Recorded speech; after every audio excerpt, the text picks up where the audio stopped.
Hey everyone, how you doing? This is Amon Green, Green Bay Packers all-time leader in rushing, and you're watching Packers Total Access Live, your daily source for Packer content.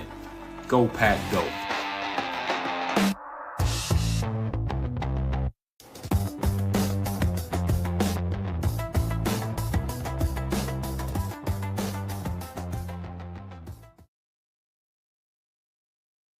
What's up, guys? Welcome into Packers Total Access. My name is Clayton. You can check us out on Packernet.com. Find me on Twitter at Packers_access. On this glorious game day, November the 2nd, we got a 12 p.m. Central kickoff at Lambeau Field against the Carolina Panthers. Really excited about that ball game today. We'll be bringing you all the action a little bit later. We're going to go live at 10:45 a.m. Central for the PTA pregame show. We're going to go live immediately following the game for the PTA postgame show. So make sure you guys are subscribed here and click that bell icon so you're notified when we do go live. We'll be breaking all the action down. Like I said, we'll be taking you right up to kickoff for the pregame show. We'll also be coming back on the backside and be bringing you all of the stats, the in-depth analysis, the press conferences, everything immediately following that game. I see we got Cannonball John already in the chat. Good to see you, buddy. We got A. McCray.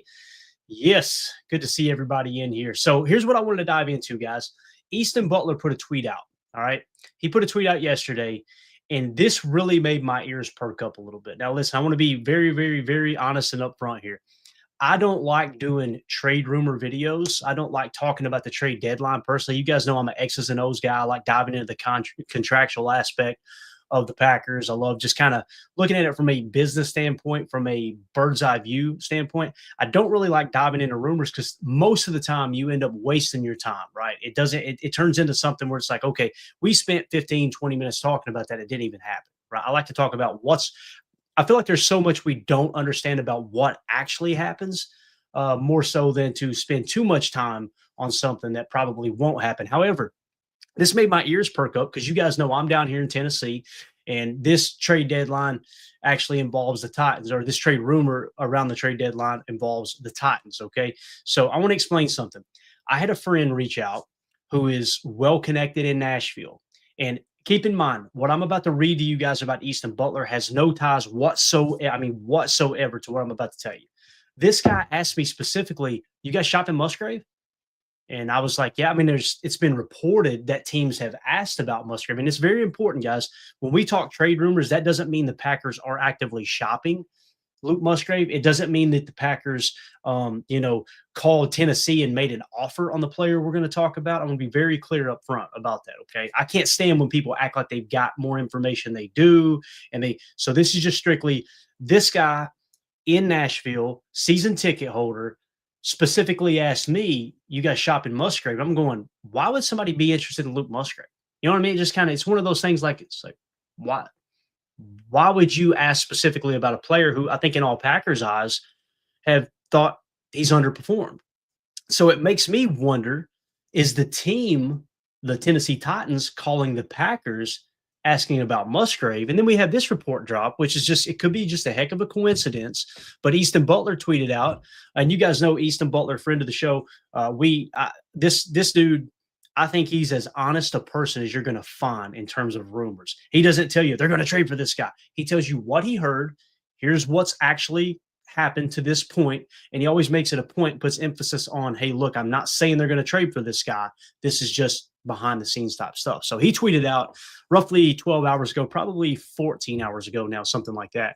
The Packers were one of several teams to call the Tennessee Titans about defensive tackle T'Vondre Sweat, per source. The Packers hosted Sweat on a top 30 visit leading up to the 2024 NFL Draft. Easton, being the brilliant person he is, specifically mentions, hey, this was a top 30 visit for the Packers. Now, typically with a top 30 visit, you're trying to gather information. Are they worthy of the draft grade we've got on them? And they want to fine tune that draft grade. Sometimes they'll have a top 30 visit to cross people off their boards. Most of the time, they're trying to really narrow in because they got a few more questions on that specific player on whether or not their grade is accurate or not. So with that being said, what Easton is confirming here is the Packers were one of several teams to call the Tennessee Titans about T'Vondre Sweat. Now you're wondering, okay, T'Vondre Sweat, how has he been playing? I'm glad you asked. Let's dive into it here a little bit, okay? According to PFF, he is actually ranking 30th in the National Football League amongst defensive linemen at a 70.5 PFF grade. Pretty solid grade, but you'll notice only 90 snaps this year. Okay.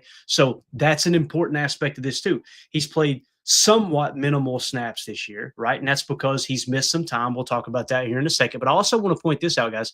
Jeffrey Simmons, his teammate, is grading out an 84.5 at the interior defensive line position as well. So when you got two players at a similar position and you're in rebuild mode, you're probably looking to go, okay, how can we offload guys and actually pick up draft picks, right? And is this guy a part of our future or not, right? Now, some people would say Jeffrey Simmons is older than T'Vondre Sweat. Wouldn't they look to get rid of him? Well, I don't know his exact age. This video isn't about Jeffrey Simmons. I just wanted to mention you got two players that are playing pretty well at the interior defensive line spot. Now, keep in mind, Jeffrey Simmons is more of a 3 tech and T'Vondre Sweat is more of a nose tackle. But again, now look at it from the Packers' perspective. If they did indeed call Tennessee about T'Vondre Sweat, we're good at 3 tech with Devontae Wyatt. We hit him with the 5th-year option. It's obvious they want to extend his contract. Who's playing nose for you? Well, you look at the contracts in the future. Right now, Kobe Wooden's playing nose, right? You've had Carl Brooks play a little nose. You've had, Warren Brinson is more of a pass rushing 3 tech, but he's played a little nose. You also have his college teammate, right? Nazir Stackhouse. He's played nose this year, but again, he's only on a 1-year deal, although I think you've got rights for 2 or 3 years if you play your cards right there, restricted free agency, exclusive rights, free agency, that type of thing. So it kind of opens up this window. Now you got to ask yourself, what was the draft grade that the Packers had on T'Vondre Sweat, right? He was selected with the 38th overall selection. He was a top 30 visit for the Packers, which tells me they were probably trying to narrow that draft grade down. Where exactly do we have him on the board type thing? When you look at his PFF grades, guys, his rookie year, 76.1. If I remember correctly, you guys double check me on this. I know at one point he was the highest graded rookie defensive tackle from that 2024 NFL draft. Okay, so 76.1. And then this year, 70.5. Now, last year, 699 snaps. This year, only 90. However, it looks like he's proven he's healthy now. Okay, so when you look at their defensive grades, again, Jeffrey Simmons is their top defender, according to PFF, at an 84.5. Cedric Gray, another young player, linebacker, 74.8. Then T'Vondre Sweat, a 70.5. Okay, so when you look at that, you go, okay, let's build the defense around Jeffrey Simmons. Maybe T'Vondre Sweat is draftable or is tradable. Now, people will ask, well, why would you draft him and then turn around and trade him? Guys, we know how that regime has worked in Tennessee. There's been a lot of what am I trying to say here? Overhaul, right? Yeah, you've got GMs and coaches coming and going, and they're trying to kind of settle in. This might be a piece they would be willing to trade. And I think teams are calling for a reason. Now, if we flash back, let's go back to the final 2024 consensus big board. Okay. So again, the consensus big board is exactly what it sounds like. They take all of the media, everybody who kind of covers the draft, and they come up with the consensus of here's what our big board would look like. Everybody collectively. Okay. T'Vondre Sweat was ranked 74th in that draft. Now, again, you see that and go, okay, he's ranked 74th, but the Titans selected him at 38. Is there a little bit of drafter's remorse there? Could be, right? That might be why they're looking to get rid of him. But nonetheless, I wanted to point out Byron Murphy, Jerzon Newton, Braden Fisk, Chris Jenkins, Michael Hall Jr., Rook Ora, and then you've got T'Vondre Sweat at 74. That was the order in which they fell on the consensus big board. Okay, so just wanted to give a little flashback there. Now, let's go to the Luke Musgrave rumors. Okay, Easton Butler also put a tweet out on Halloween night. The Packers have received trade interest for tight end Luke Musgrave per sources. The Chiefs and Jaguars are two teams that have offered Green Bay with more this week. Reported offers haven't been anything higher than a 5th-round pick. Okay, so with that being said, you've got two specific teams that are linked to actually making an offer on Luke Musgrave. And then I had this guy from Nashville just randomly reach out to me and say, hey, is Musgrave available? Now, maybe he just seen this on the internet. Maybe he's seen this on Twitter and said, oh, man, yeah, Musgrave was pretty good in college, right? Let me reach out to Clayton and see if there is, whatever. Is there anything? Some people think I'm an insider. I'm not an insider, guys. I'm a fan just like you. And I'm combing through the same information you guys are. My goal isn't to be an insider. My goal is to be the hardest working podcaster, that covers the Packers. That's my goal, period. And that doesn't mean I'm better than anybody else, smarter than anybody else. It just means it takes zero effort. It takes zero intelligence. It takes zero radio broadcast voice/accent, as you guys know, to do a podcast, to be the hardest working podcaster, right? I want to outwork everyone in what I do. That's it. That's the only advantage I could have because I haven't spent 20 years in the media. Does that make sense? So, with that being said, him reaching out to me just perked my ears up, going, "Why did he reach out? That's kind of strange." You understand what I'm saying? So, I don't know. Just maybe it's nothing, but anyway. So the Chiefs and the Jaguars have made offers. They're saying a 5th-round pick. Now, obviously, you spent what was it we spent on Musgrave? The 43rd overall selection, so a 2nd-round pick. That's a pretty. You're kind of taking a bath with that, right? You're taking a bath knowing that okay, we're gonna trade. We spent a 2nd-round pick on a guy, and we're only going to pick up a 5th-round pick. But this Tennessee thing, maybe you could do something with Tennessee to get a T'Vondre Sweat if he indeed is available. And maybe you could group a Musgrave or something. Again, I'm not even saying trade Musgrave, but let's talk about how he's performed to this point, okay? He is the 87th ranked tight end in terms of PFF grade at a 51.3. That's this year, guys, this year, okay? Let's look at what he's done throughout his career. His rookie year, he came out, and you know, we always talk about if you grade out in the 60s, you're usually that's a pretty good indicator that a player is going to be a good pro. He graded out a 68.4 his rookie year. I'm thinking, all right, I think we got us one here, right? And then, of course, the injuries hit, right? So he had 52 targets his rookie year and graded out a 68.1. In 2024, only 9 targets. We know he was banged up, right? 2025 so far, only 7 targets. So, you know, I always say if you want to know what's important to someone, you want to know where their priorities lie, look at their checkbook and look at their calendar. I learned that from a business partner of mine years ago. Look at their checkbook and look at their calendar. Where are they spending their money? Where are they spending their time? And in this aspect, with the time, why are they not giving him more targets, right? We've seen Fitzpatrick kind of emerge here recently, right? So with that being said, if we fall back, I want to say Fitzpatrick. Notice here, guys, at number 79. You've got John Fitzpatrick, who plays for the Packers. He's grading out a 53.9. That's not a world beater, but it is higher than Luke Musgrave. And it does kind of feel like they're giving Fitzpatrick more looks. Now, maybe I'm wrong on the snap count. You guys do your own research there, but that just kind of stood out to me like, okay, it does seem like on Chalk Talk, we very, very, very rarely mention Musgrave's name, but we're almost always mentioning Fitzpatrick on this SIF block, on this backside protection, or you know, last year I want to say he scored a touchdown or 2, right? So it almost feels like Goody might be admitting, and the coaching staff's helping him admit that we may have missed on Musgrave. Now, listen, this isn't Musgrave hate. You guys know I was very excited about the Musgrave pick, so please don't take this as, you know, Monday morning quarterback and oh yeah, well they missed on Musgrave. They could have, right? He could still get completely healthy, and maybe he is healthy now, and emerge as a better tight end than Tucker Kraft. Highly doubt that one. I think everybody would agree with me. But I'm just simply saying I liked Musgrave as a prospect. So if the Packers missed on him, guess what? Clayton missed on him too. You know, so I want to make sure I'm very honest and upfront about that. But again, the only thing worse than making a bad draft pick is refusing to admit you made a bad draft pick.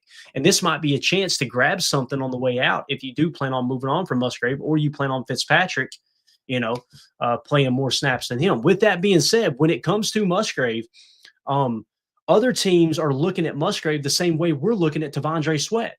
They're going, hey, we had a high draft grade on him. It's obvious the Packers had a 2nd-round grade on Musgrave, or they wouldn't have selected him with the 43rd selection. Now, immediately following it in the 3rd round, you took Tucker Kraft, and if I remember correctly, they had 2nd-round picks on both those guys.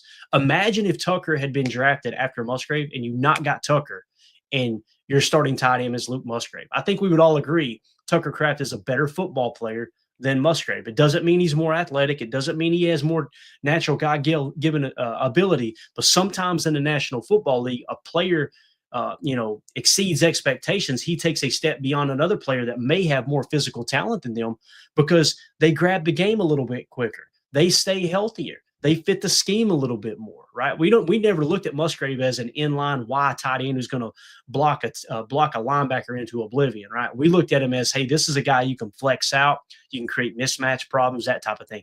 Really, Musgrave fits more of an offense that I think would be like Mike McCarthy's offense, right? Like how we utilize Jermichael Finley. We never seen Jermichael Finley as, man, we want him to sift over and crack a 280-pound defensive end to seal off the backside of a split flow run, right? Musgrave definitely not that guy. So maybe these other teams are looking at like, hey, he fits our scheme a little bit more, right? Just want to mention that. So Now, again, where did the consensus big board have Musgrave? They actually had him right where the Packers took him. They had him in the 48th spot, or I'm sorry, not in the exact spot. They had him at the 48th spot, and the Packers took him at 43. So right there in that zone, if that makes sense. So if you were to fall back, and the whole point of this, guys, is if you were to fall back to T'Vondre Sweat, the consensus big board had him 74. And I don't know if I've got my board here. I'm not going to put it on the screen, but we had T'Vondre Sweat as the third best defensive lineman. He was red on our board because we were concerned about injuries. So that maybe made him drop. That might be why the consensus big board had him at 74, right? But we had him as the third best defensive lineman behind Byron Murphy, Jerzon Newton. Then we had T'Vondre Sweat, then Chris Jenkins. But T'Vondre Sweat's grade was a 39. That means he is worthy of the 39th pick, is essentially how our grading system works. Low number wins, okay? So the lower the number, the higher they are on our board in terms of our draft grade, all right? So with that being said, we had him at 39. Tennessee took him at 38. So we had him right where Tennessee had him graded out at, and the Packers had him in on a top 30 visit, and now they're willing to potentially trade for T'Vondre Sweat. You can kind of see the one thing that doesn't line up with T'Vondre Sweat is the consensus big board. That's why we take everything and put it in a pot when we come up with these draft grades. So with that being said, again, I don't know if they're going to trade for T'Vondre Sweat. I don't know if they're actually looking to get rid of Musgrave.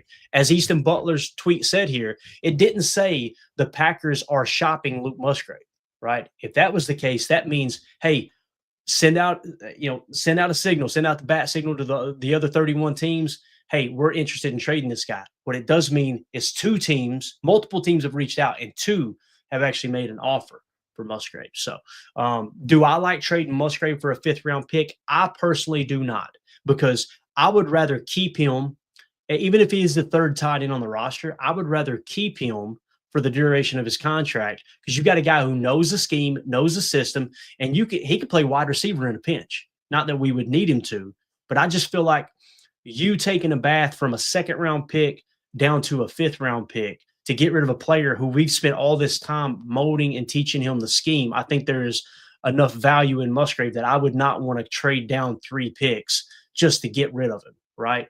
However, if he's involved with a trade with Tennessee to get someone like T'Vondre Sweat, then I would be willing to do something there. Like, what if you gave Musgrave and you gave them a 5th-round pick to land T'Vondre Sweat? To me, that sounds like a pretty darn good deal. I'd have to dig into it a little bit deeper than that and go to Next Gen Stats and see if that lines up with the PFF grade and whatnot. But that's just kind of how I see it. So with that being said, I want to know what you guys think in the comments. I appreciate everybody on the live stream here. I just wanted to do a quick video. We're still going live at 10:45 a.m. Central for the PTA pregame show. Everybody let me know in the comments, all right, when this video ends, would you want to trade for T'Vondre Sweat? Would you want to get rid of Musgrave? Would you want to try to group a deal together for T'Vondre Sweat by shopping Musgrave to the Titans? And it was just a little odd that I had that fella reach out and go, hey, man, y'all shopping Musgrave? And then all of a sudden, the T'Vondre Sweat rumors pop up. Or I say rumors, interest pops up, right? The Packers, once again, the Packers didn't make an offer. As Easton Butler said, they just simply called the Tennessee Titans about defensive tackle T'Vondre Sweat. So let me know in the comments what you guys think. Make sure you hit like, make sure you hit subscribe, click that bell icon so you're notified when we go live, like later on this morning when we go live at 10:45 a.m. Central for the PTA pregame show. And we will also be going live immediately following the game. We'll take you up to kickoff, and then after the game, we'll be going live for the post-game show as well. Thank y'all so much for making us part of your morning. Get that coffee in you. We're going to have an awesome pregame show for you guys and gals. Take you around the league, show you the matchups you're going to want to look to root for, which teams this Sunday. And obviously, we got a 12 noon kickoff at Lambeau. It don't get any better than that. Everybody have a great day. My name's Clayton. This is PTA. Here we go. We're out. Bye, guys.